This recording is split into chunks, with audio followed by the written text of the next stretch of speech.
Day 10 of 365 Bible Stories. Rain poured down for 40 days and 40 nights.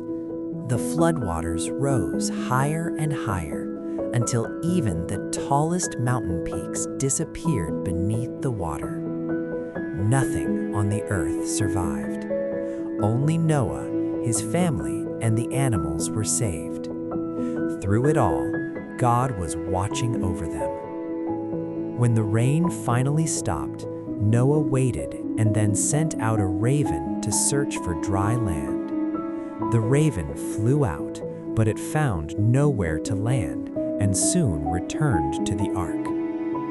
Next, Noah sent out a dove. The dove flew across the endless water, but it also came back with nothing.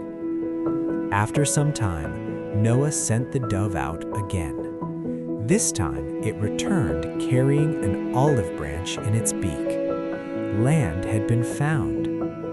Noah sent the dove out one last time, but this time, the dove did not return. God spoke to Noah and told him the flood was over. It was time to leave the ark.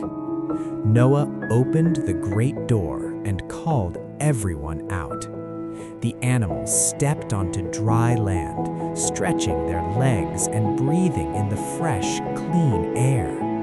After so many days on the swaying, shaking sea, it felt good to stand on solid ground once again. Join me tomorrow as we continue this journey through the Bible.